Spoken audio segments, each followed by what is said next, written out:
Okay अब देखो अपने नेक्स्ट टॉपिक की बात कर रहे हैं एक्टोपिक प्रेगनेंसी की। एक्टोपिक प्रेगनेंसी क्या होती है और एक्टोपिक प्रेगनेंसी होने की मोस्ट कॉमन साइट कौन कौन सी है, और एक्टोपिक प्रेगनेंसी के अंदर देखो अबॉर्शन भी हो जाता है तो वो अबॉर्शन की मोस्ट कॉमन साइट कौन सी रहेगी, रप्चर की मोस्ट कॉमन साइट कौन सी रहेगी, और एक्टोपिक प्रेगनेंसी होने के कारण क्या क्या है, और एक्टोपिक प्रेगनेंसी अगर हो जाए तो इसके साइन सिम्टम क्या आएंगे, और अपने डायग्नोसिस किस प्रकार बनाएंगे, और एक्टोपिक प्रेगनेंसी का मैनेजमेंट किस प्रकार करेंगे। तो एक्टोपिक प्रेगनेंसी जो टॉपिक है इसमें से लगभग 3 से 4 क्वेश्चन बनते हैं। अगर आज ये 2 वीडियो के अंदर डालूंगा एक्टोपिक प्रेगनेंसी का लेक्चर, तो अगर आपके अच्छे से समझ में आ गया और घर का दिमाग हुआ तो ये कोई भी क्वेश्चन अगर एक्टोपिक प्रेगनेंसी से आएगा तो वो आपका सोल्व हो जाएगा, क्योंकि ये इंपॉर्टेंट क्वेश्चन आते हैं इसमें एग्जाम के पॉइंट ऑफ व्यू से। तो देखो एक्टोपिक प्रेगनेंसी क्या होती है कि जो फर्टिलाइज्ड ओवम है, फर्टिलाइज्ड ओवम है, ओवम वो इम्प्लांट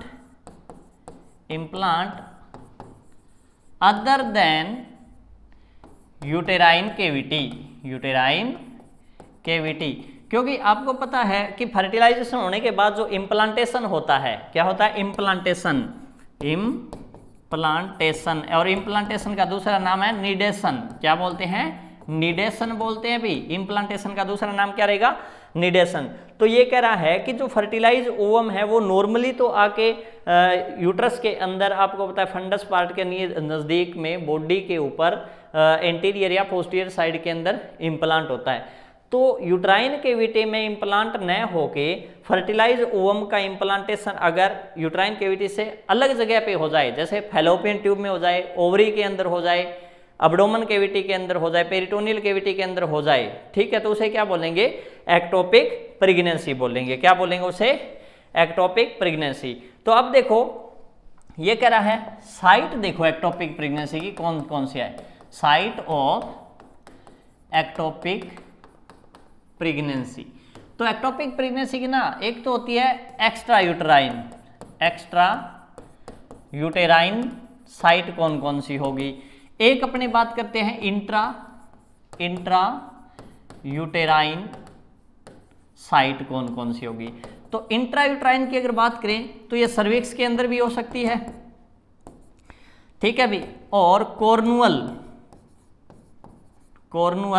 पार्ट, ठीक है भी, और ये हो सकती है। और अगर बात करें तो कॉर्नुअल पार्ट यूट्रस का ना जहाँ पे दोनों फैलोपियन ट्यूब अटैच होती है उस पार्ट को अपने क्या बोलेंगे, कोर्नुआ पार्ट बोलेंगे। इस पार्ट को क्या बोलेंगे, कोर्नुआ पार्ट बोलते हैं, और उसे क्या बोलते हैं, पेसमेकर ऑफ यूट्रस भी बोलते हैं। क्या बोलेंगे, पेसमेकर ऑफ यूट्रस भी बोलते हैं। जैसे ऐसे नोड होता है ना भाई हार्ट के अंदर नेचुरल पेसमेकर जो कॉन्ट्रैक्शन का काम कराता है, उसी प्रकार यूट्रस का कोर्नुआ पार्ट है वो यूट्रस का पेसमेकर कहलाता है, क्योंकि इसमें भी क्या होगा, ऑक्सीटोसिन को बाइंड करने वाले रिसेप्टर ज्यादा होते हैं, इसलिए ये भी क्या करता है, कॉन्ट्रैक्शन करवाता है। तो ये भी क्वेश्चन इंपॉर्टेंट है कि कोर्नुआ किसे बोलते हैं और यूट्राइन पेसमेकर किसे बोलेंगे। क्लियर भी। तो अगर बात करें अपने इंट्रा यूट्राइन साइट की तो सर्विक्स के अंदर हो सकती है, कॉर्नुअल पार्ट में हो सकती है, या अगर प्रीवियस सिजेरियन सेक्शन हुआ है तो उस सिजेरियन स्कार के ऊपर भी क्या हो सकता है, इम्प्लांट हो सकता है प्रोडक्ट। तो ये सारे किस में आ जाएंगे, इंट्रा यूटेराइन के अंदर। किस में आ जाएंगे, इंट्रा यूटेराइन के अंदर आ जाएंगे। अब बात करते हैं अपने एक्स्ट्रा यूटेराइन की, किसकी, एक्स्ट्रा यूटेराइन की। तो एक्स्ट्रा यूटेराइन लोकेशन देखो कौन कौन सी रहेगी एक्स्ट्रा यूटेराइन के अंदर। एक्स्ट्रा यूटेराइन के अंदर मोस्ट कॉमन साइट होती है फैलोपियन ट्यूब। ध्यान रहे एक्टोपिक प्रेगनेंसी की मोस्ट कॉमन साइट कौन सी रहेगी, फैलोपियन ट्यूब। और फैलोपियन ट्यूब में कौन सा पार्ट, एम्प्यूला। कौन सा, एम्प्यूला पार्ट। देखो 98% एक्टोपिक प्रेगनेंसी है वो फैलोपियन ट्यूब के अंदर होती है। क्लियर। और एम्प्यूला में वो फैलोपियन ट्यूब में कौन से पार्ट के अंदर, एम्प्यूला पार्ट में। तो ये ध्यान रहे इंपॉर्टेंट क्वेश्चन है कि एक्टोपिक प्रेगनेंसी की मोस्ट कॉमन साइट कौन सी रहेगी, जहां पे फर्टिलाइजेशन हुआ वहीं पे, और फर्टिलाइजेशन होता है फैलोपियन ट्यूब के एम्प्यूला पार्ट के अंदर। तो इस एम्प्यूला पार्ट के अंदर ही क्या हो जाएगा भाई, इम्प्लांट हो गया प्रोडक्ट, तो इसे क्या बोलेंगे, ट्यूब्यूल प्रेगनेंसी, या फिर इसे क्या बोलेंगे, एक्स्ट्रा यूट्राइन एक्टोपिक प्रेगनेंसी बोल सकते हो। क्लियर भी। और अदर पार्ट की बात करें, इस्टमस में भी हो सकता है। जो 4 पार्ट होते हैं ना भी, इस्टमस होता है, इंटरस्टिशियल होता है और इनफंडिबुलम होता है, उसके अंदर भी हो सकती है। और अगर बात करें तो अब्डोमन के अंदर, किसमें, ओवरी के अंदर भी होती है, और अब्डोमन के अंदर भी हो जाती है। अब्डोमन के अंदर अगर बात करें तो अब्डोमन के अंदर ये 2 प्रकार से हो सकती है। अब्डोमन के अंदर 2 प्रकार से हो सकती है, एक प्राइमरी और एक सेकेंडरी टाइप में होती है। एक तो प्राइमरी और एक होती है सेकेंडरी। क्या होगी, सेकेंडरी। अब देखो प्राइमरी की इतनी इंपॉर्टेंस नहीं है, लेकिन सेकेंडरी की इंपॉर्टेंस है। अगर मैं बात करूं सेकेंडरी एक्टोपिक प्रेगनेंसी अब्डोमन में कहाँ होगी, कि अब्डोमन में किस प्रकार होती है, तो ये एक तो होगी एक्स्ट्रा पेरिटोनियम क्या होगी सॉरी, एक्स्ट्रा पेरिटोनियम। एक होती है इंट्रा पेरिटोनियम। ध्यान रहे, पेरिटोनियल कैविटी बॉडी की सबसे बड़ी कैविटी है। तो जैसे मान लो ये यूट्रस है, ठीक है भाई, और ये इसकी फैलोपियन ट्यूब आ गई। क्लियर। अब देखो यूट्रस है, पेल्विक ऑर्गन है, पेल्विक कैविटी का ऑर्गन है, और इसके ऊपर ये क्या रहेगी भी, पेरिटोनियम लेयर रहेगी। कौन सी layer, peritoneal layer, peritoneal layer रहेगी। क्लियर। अब अगर ध्यान से समझना सारे, अगर यहां पे फर्टिलाइजेशन प्रोडक्ट है वो यहां पे इंप्लांट हो गया, इसके फ्लोर पे, फैलोपियन ट्यूब के फ्लोर पे, तो ये जो फैलोपियन ट्यूब है ये इस प्रकार स्लाइटली डिसेंट हो जाएगी, इस प्रकार।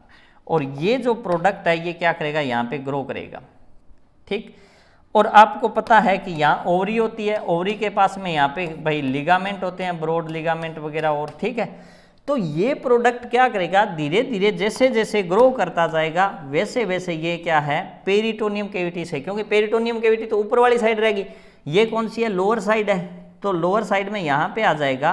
तो ये प्रोडक्ट आ गया कहाँ पे, एक्स्ट्रा पेरिटोनियम में। किस में आ गया, एक्स्ट्रा पेरिटोनियम में। और यहाँ पे आपको मैंने लिगामेंट भी बताए हैं, तो इसे क्या बोलते हैं, इंट्रा लिगामेंट्री भी बोलते हैं। क्या बोलेंगे, इंट्रा लिगामेंट्री।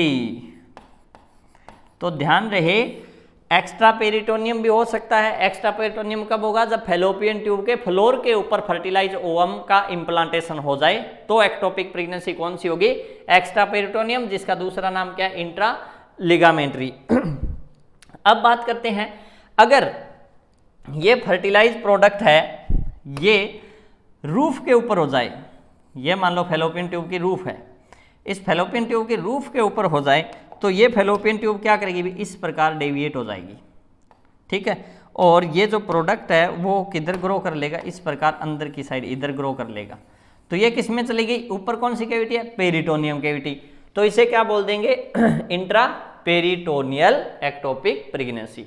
तो ध्यान रहे, इंट्रा पेरिटोनियल एक्टोपिक कब होगी, जब फर्टिलाइज ओवम का जो इम्प्लांटेशन है वो किस पे हो जाए, रूफ पे हो जाए। और एक्स्ट्रा पेरिटोनियम या फिर इंट्रा लिगामेंट्री कहाँ होगी, जब इसके फ्लोर के ऊपर, फैलोपियन ट्यूब के फ्लोर के ऊपर जब फर्टिलाइज ओवम इम्प्लांट हो जाए तब ये हो जाती है। क्लियर भी। अपने से इतना ही पूछा जाएगा। अब अगर बात करें कि एक्टोपिक प्रेगनेंसी के कोज क्या क्या है, एक्टोपिक प्रेगनेंसी के कोज क्या क्या हैं, तो देखो कोजेज ऑफ, दिख रहा है ना, ठीक है, एक्टोपिक प्रेगनेंसी। एक्टोपिक प्रेगनेंसी के कोज क्या है, तो सबसे पहले अगर बात करें पीआईडी, पीआईडी सबने सुना होगा, पेल्विक इन्फ्लामेटरी डिजीज।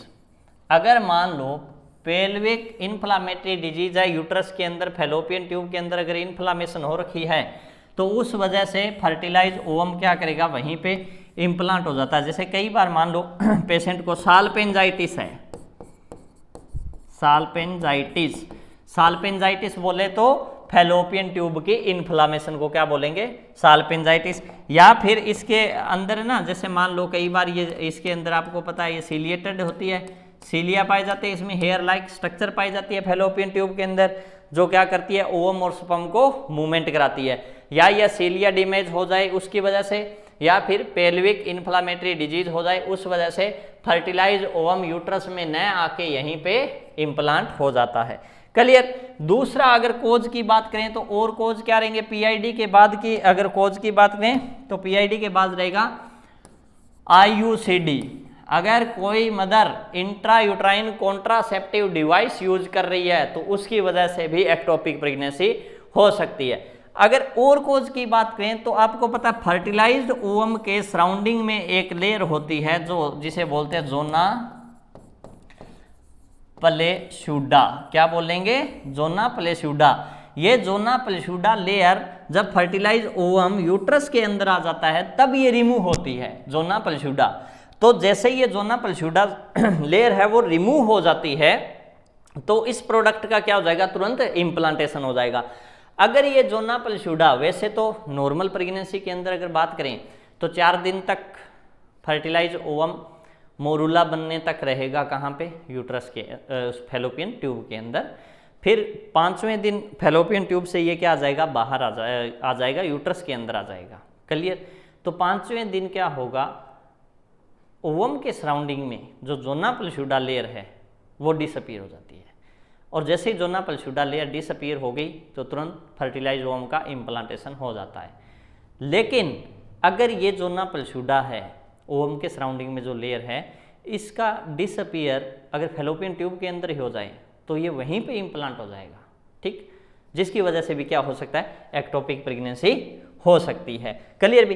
तो ये ध्यान रहे पेल्विक इन्फ्लामेटरी डिजीज की वजह से। दूसरा मैंने बताया था आईयूसीडी यूज करने से। तीसरा मैंने बताया जोना प्लेस्यूडा, ठीक है भाई, अगर जोना प्लेस्यूडा है वो अर्ली डिसअपीयर हो जाए तो, या फिर ट्यूब की सर्जरी की हुई है तो, जैसे मान लो फैलोपियन ट्यूब की कई बार क्या है सर्जरी कर देते हैं, ठीक है, अगर ट्यूब की सर्जरी की हुई है, फैलोपियन ट्यूब की सर्जरी की हुई है तो इसकी वजह से भी हो सकती है। या फिर अपने क्या करते हैं, अगर बात करें अपने कि और किस वजह से हो सकती है तो ART टेक्निक से। ART बोले तो anti retroviral therapy, very good. OBG में क्या काम आएगा, ART, ओके, ठीक है। ये तो आपका बड़प्पन है कि आपको ART एंटी रिट्रोवायरल थेरेपी इसकी फुल फॉर्म याद है, लेकिन अगर एक्टोपिक प्रेगनेंसी की बात करें तो यहाँ पे ART का रहेगा असिस्टिव रिप्रोडक्टिव टेक्नोलॉजी। क्या रहेगा, असिस्टिव रिप्रोडक्टिव टेक्नोलॉजी। जैसे मान लो अगर ओव्यूलेशन इंडक्शन वगैरह कराते हैं ना, ओव्यूलेशन इंडक्शन वगैरह करवाते हैं किसी फीमेल के अंदर, अगर ओवम है वो रिलीज नहीं होता तो ओव्यूलेशन इंडक्शन वगैरह कराते हैं तो इसे क्या बोलते हैं, ART बोलते हैं, असिस्टिव रिप्रोडक्टिव टेक्निक। और यहीं पे एक क्वेश्चन और बता देता हूँ, ओव्यूलेशन इंडक्शन के लिए टोमेक्सीफेन सिट्रेट का यूज करते हैं। ये टेबलेट क्या करती है, ओव्यूलेशन का इंडक्शन कराती है। या फिर अगर आपने बात करें GIFT, ठीक है, GIFT टेक्निक है, इन विट्रो IVF टेक्निक होती है ना, इन विट्रो फर्टिलाइजेशन वगैरह कराते हैं। या फिर जिफ्ट बोले तो गेमेट इंट्रा फैलोपियन ट्रांसप्लांट, ठीक है, फैलोपियन ट्यूब के अंदर गेमेट का क्या करवा दिया जाए, ट्रांसप्लांट करा दिया जाए इन विट्रो फर्टिलाइजेशन के अंदर। तो इस टेक्निक की वजह से भी क्या हो सकता है, एक्टोपिक प्रेगनेंसी है वो हो सकती है। क्लियर भी।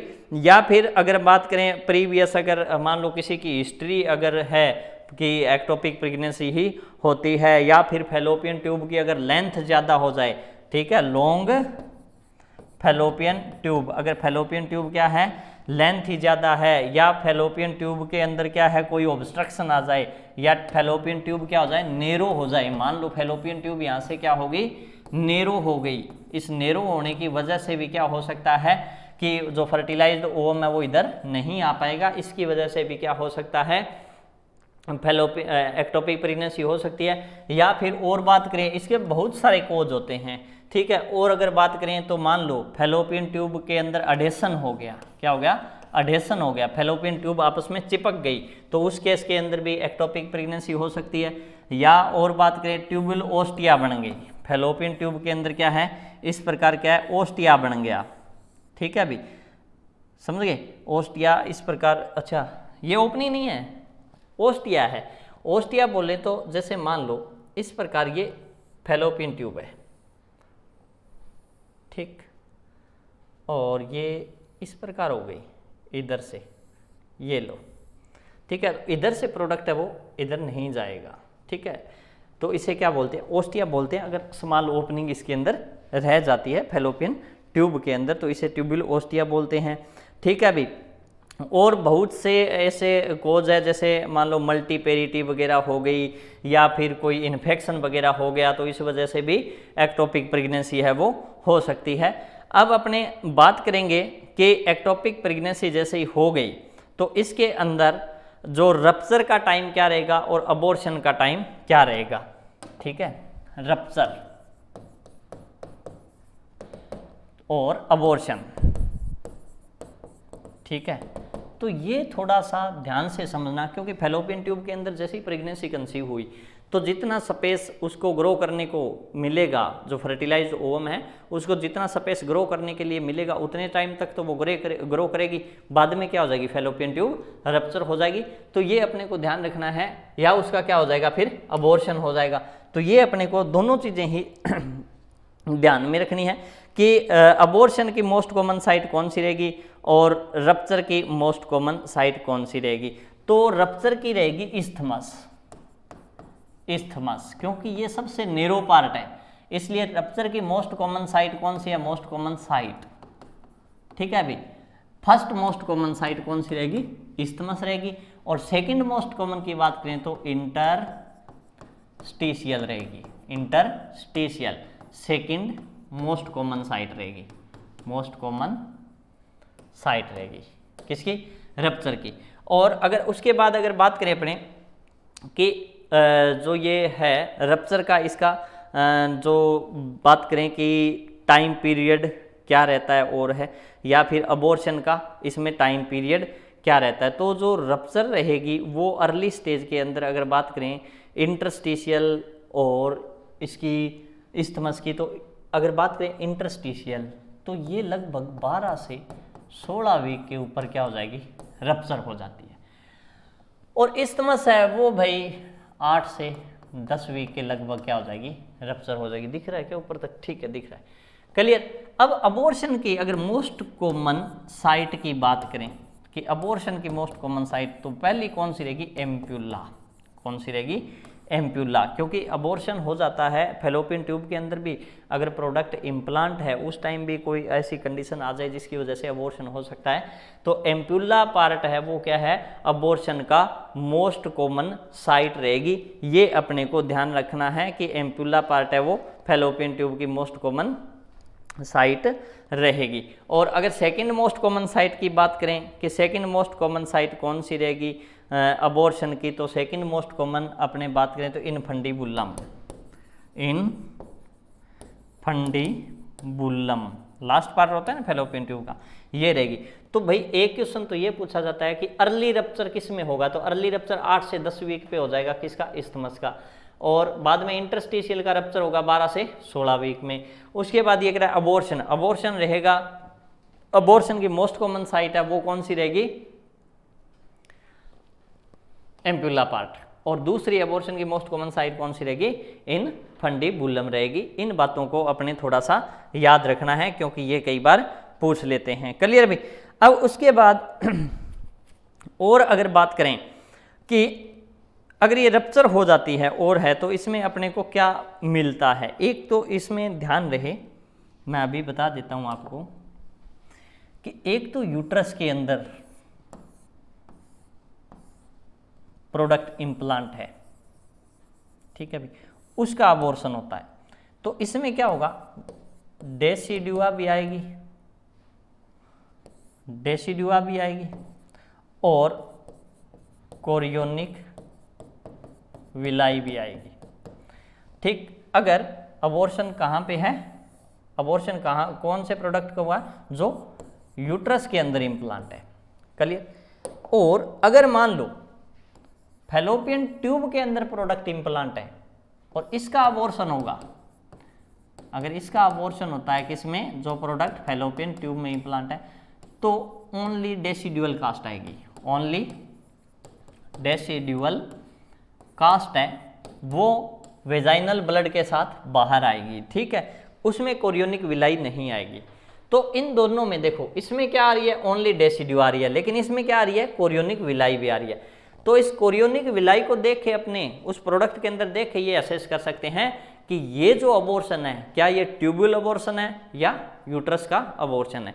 तो ये दोनों के अंदर डिफरेंस होता है, ये भी अपने को ध्यान रखना चाहिए, क्लियर भाई। उसके बाद अगर बात करें क्लिनिकल साइन की, कि इसके अंदर साइन सिम्टम क्या आएंगे, कि साइन सिम्टम क्या आएंगे, sign symptom of ectopic pregnancy, कि एक्टोपिक प्रेगनेंसी के साइन सिम्टम क्या आएंगे। तो एक्टोपिक प्रेगनेंसी के अंदर ट्राइड होता है, जिसमें एक तो आता है पेन, ठीक है अभी, एक आएगा एमनोरिया, एक आ जाएगा इसके अंदर ब्लीडिंग, क्लियर, ट्राइड आएगा इसमें, ट्राइड, ठीक है भाई। ट्राइड में क्या मिलेगा, 3 साइन आपको इसके अंदर मिलेंगे, जिसमें क्या आ जाएगा, एमनोरिया, अब्डोमेन पेन और वेजाइनल ब्लीडिंग आएगी। लेकिन इसमें से भी क्वेश्चन पूछा जाता है कि मेन कौन सा है, कि मेन कौन सा है, तो ध्यान रहे, पेन है वो 100% होता है, मेन है, ठीक है अभी। एमनोरिया है, ठीक है, एक्टोपिक प्रेगनेंसी हो रही है, लेकिन एमनोरिया ये डिटेक्ट नहीं करेगा कि पेशेंट को एक्टोपिक प्रेगनेंसी है या नहीं। ब्लीडिंग ये डिटेक्ट नहीं करेगी कि एक्टोपिक प्रेगनेंसी रप्चर हुई है उसका है, या फिर कोई मेंसुरेशन ब्लड है, या फिर कोई उसको APH हो गया, ये चीज़ मेंशन नहीं करेगी। लेकिन अगर आप देखो तो उस फीमेल को जब एब्डोमेन पेन होगा तभी अपने उसका USG करेंगे, और USG के अंदर अपने को डिटेक्ट हो जाएगा कि इसके अंदर क्या है भाई, एक्टोपिक प्रेगनेंसी, क्योंकि बिना पेन तो फीमेल है वो जाएगी नहीं। लेकिन तो इसलिए क्या है, मेन साइन कौन सा रहेगा, एक्टोपिक प्रेगनेंसी के साइन सिम्टम में मेन साइन कौन सा रहेगा, पेन। और ये क्वेश्चन इंपॉर्टेंट है, 3-4 एग्जाम में मैं देख चुका हूँ। कई बार तो ये पूछ लेते हैं कि ट्राइड में कौन से साइन आएंगे, तो ये 3। कई बार एक्सेप्ट का क्वेश्चन दे देता है कि बताओ कौन सा साइन नहीं है, तो 3 तो मिलेंगे ये, बाकी एक नहीं मिलेगा, इसका मतलब आंसर वही है। तीसरा ये क्वेश्चन पूछ लेता है कि मेन साइन कौन सा रहेगा इन तीनों में से, और मोस्ट कॉमन साइन कौन सा रहेगा, तो most common sign ectopic pregnancy का कौन सा रहेगा भाई, एब्डोमेन पेन रहेगा, क्लियर। उसके बाद उसके अंदर क्या मिल सकता है, शॉक में मिल सकता है, क्योंकि आपको पता है ब्लीडिंग हो रही है, क्या हो रही है, ब्लीडिंग हो रही है, जिससे शॉक में मिलेगा। BP उसका डिक्रीज मिलेगा, पल्स रेट है उसकी इंक्रीज मिलेगी, क्योंकि शॉक के तो यही साइन होते हैं, क्लियर भाई। और उसके बाद अगर बात करें तो इसके अंदर क्या होगा, जो फोर्निक्स है, जो अगर बात करें सर्विक्स के अंदर तो या एंटीरियर वेजाइनल फोर्निक्स है, तो उसमें क्या आ जाएगी, टेंडरनेस आ जाएगी, टेंडरनेस। टेंडरनेस का मतलब अगर टच करेंगे तो पेन होगा, उसे क्या बोलते हैं, टेंडरनेस बोलते हैं। तो ऐसे साइन इसके अंदर मिलेंगे आपको, क्लियर भी। और उसके बाद अगर एक्टोपिक प्रेगनेंसी रप्चर हो जाती है, या फिर अगर बात करें अबॉर्शन हो जाता है, तो उस कंडीशन में HCG भी क्या हो जाएगा, डिक्रीज हो जाएगा, और प्रेगनेंसी साइन क्या हो जाएंगे, प्रेगनेंसी साइन सारे क्या हो जाएंगे, डिक्रीज हो जाएंगे, सारे सबसाइड हो जाएंगे प्रेगनेंसी के साइन। तो क्योंकि एक्टोपिक प्रेगनेंसी थी वो क्या होगी, या तो रप्चर होगी या फिर अबॉर्शन हो गया। तो इस केस के अंदर ध्यान रहे अपने को कि कौन कौन से साइन रहेंगे, क्लियर भी। अब अपने को ये देखना है कि अगर एक्टोपिक प्रेगनेंसी हो गई या एक्टोपिक प्रेगनेंसी है और फीमेल आपके पास आई, तो आप उसका डायग्नोस किस प्रकार करोगे, कि उसका डायग्नोस किस प्रकार करोगे, और फिर उसका ट्रीटमेंट क्या क्या है। तो ये मैं नेक्स्ट लेक्चर में डालूंगा, सिर्फ और सिर्फ 20 मिनट का टॉपिक रहेगा, तो ये 20 और 20 मिनट 40 मिनट के अंदर पूरा एक्टोपिक प्रेगनेंसी है वो आपका क्लियर हो जाएगा। तो एक बार नेक्स्ट वीडियो का वेट करें। B continue.